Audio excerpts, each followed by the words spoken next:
So, you're really coming to our wedding, huh? I'll be embarrassed to introduce you as my sister-in-law to our relatives. My brother's fiancée, Lily, remarked. I'm Katie, a 37-year-old single woman who dropped out of school. I'm not ashamed of my dropout status or my singleton life at this age. In fact, I'm proud to say it's all for living happily with my precious family. My family has always been poor and fatherless since I was born.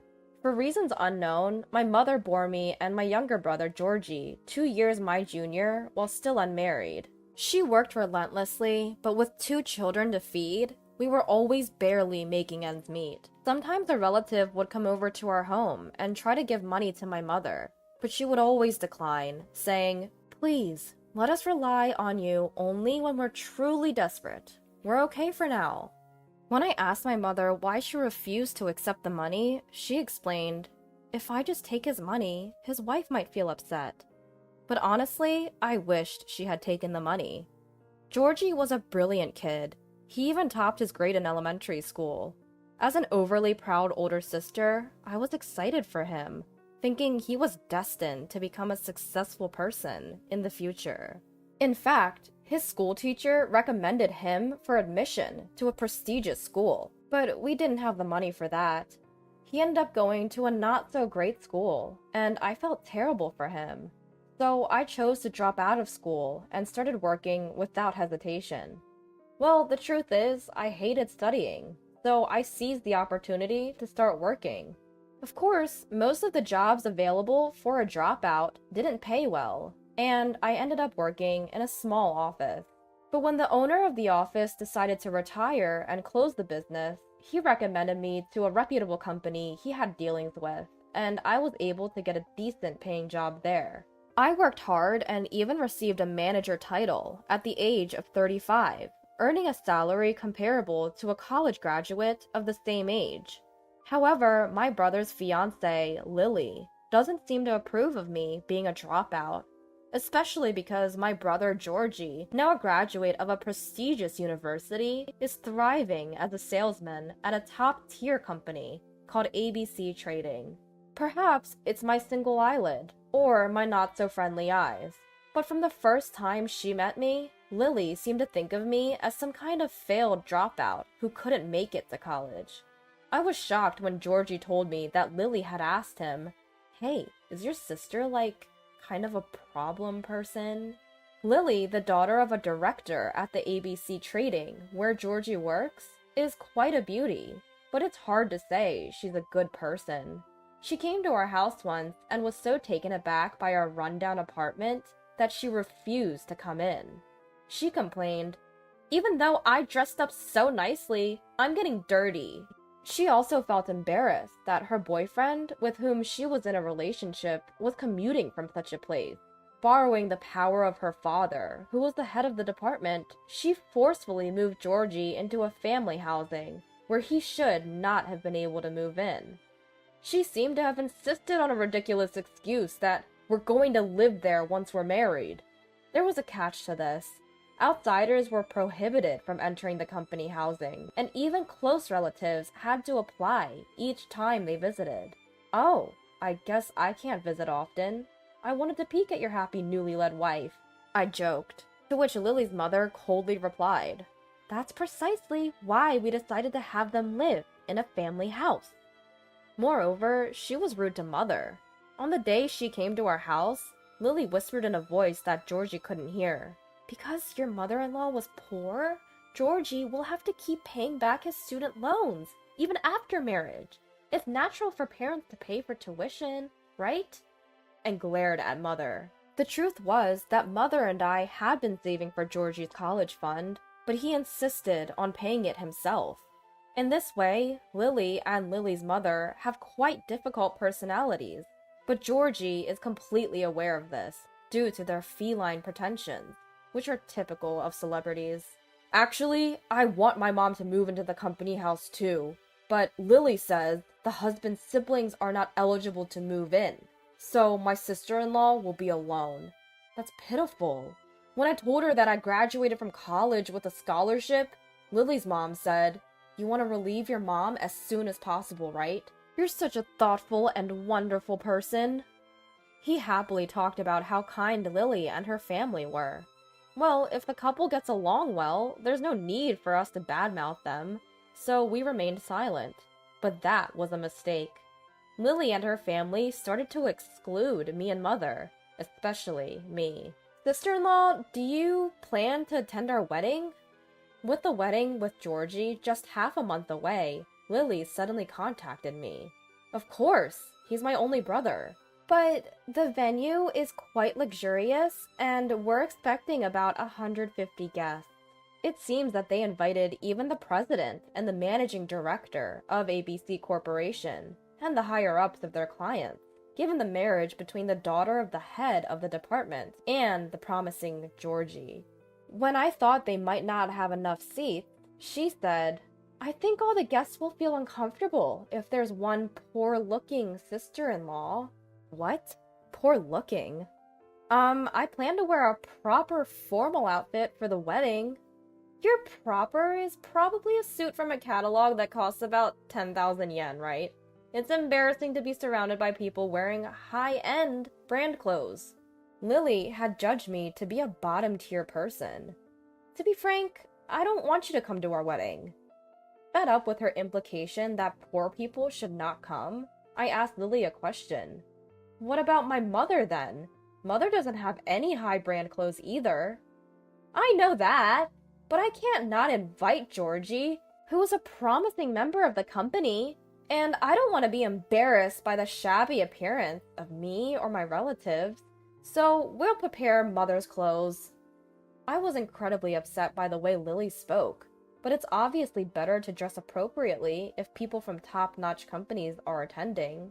I desperately tried to interpret it as her being considerate, so that Mother wouldn't be embarrassed at Georgie's big event, but I was taken aback by her next words. Of course, you will have to buy that dress. It's an Oscar de la Renta evening dress, so please prepare about $10,000 in total. Wait, I can't afford such an amount. If you can't pay, you will have to. Or do you plan to stand next to my parents in a cheap dress? I was flabbergasted and asked what Georgie thought. I haven't told Georgie yet. Of course, he thinks you and Mother will attend.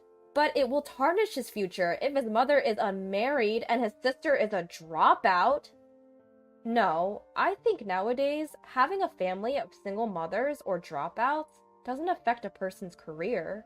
I didn't want to lose to Lily's prejudice, so I yelled, Anyway, it's my only brother's wedding, so both Mother and I will attend the wedding. We'll prepare the clothes, so we won't pay for it. If you really can't stand it, just don't invite us. Then I told Mother everything and asked for her advice. Mother looked downcast for a while, but eventually looked up and said cheerfully, Don't worry, Katie. I promise you I will make Georgie happy. Just leave it to me. She then started to make a phone call and eventually revealed something astounding. On the wedding day, a solemn ceremony was held in the chapel first. I had been worried about whether or not I should tell Georgie about what Lily had said, but since I had left everything to Mother, I decided to remain silent. However, Georgie's expression seemed stiff. Was it just nerves, or had Mother told him something? After the ceremony, I was taken aback when I looked at the seating chart at the reception venue. Mother's name was the only one written in the family section, and I couldn't find my seat anywhere. Wait, there's no seat for me. Even though I said I would be attending, they were really trying to exclude me from the reception. Just then, Lily's parents showed up, giving me a disdainful look. I can't believe you didn't understand when Lily told you not to come to the reception. We let you attend the wedding ceremony because we had no choice, but we can't stand having you spread your poverty around the reception. Go home, dropout sister. Ah, like mother, like daughter. Fine, I'll go home then. As I turned my back on Lily's parents, who were smirking, there was the CEO of Nikamimi Corporation, a listed company and business partner of Lily's father, standing with Georgie. Mr. Ashcroft, thank you so much for coming! Katie, you're in the way! Sorry about that, Mr. Ashcroft. We were just getting rid of an unwanted guest. Then Mr. Ashcroft spoke. "If you insist on kicking Katie out, I, as her father, will also abstain from the reception." Huh? Father? What do you mean? They both stared blankly, unable to believe what Mr. Ashcroft had said. Seeing this, Mr. Ashcroft repeated himself. "As I said, Katie is my daughter." As it turns out, Mr. Ashcroft and Mother were in a relationship in their 20s. Mr. Ashcroft was an executive and the future CEO at the time, while Mother had lost her parents in an accident and was alone. Their relationship wasn't blessed from the start. Furthermore, when Mother got pregnant with me, Nikomimi Corporation, Mr. Ashcroft's father's company, was on the verge of bankruptcy. Everyone opposed their marriage, saying it would do nothing to help rebuild the company. So Mother proposed to put their marriage on hold until the company was back on its feet. She became a single mother, raising me with the love she had for Mr. Ashcroft, despite the societal stigma. But the company's situation had not improved significantly when Mother got pregnant with Georgie.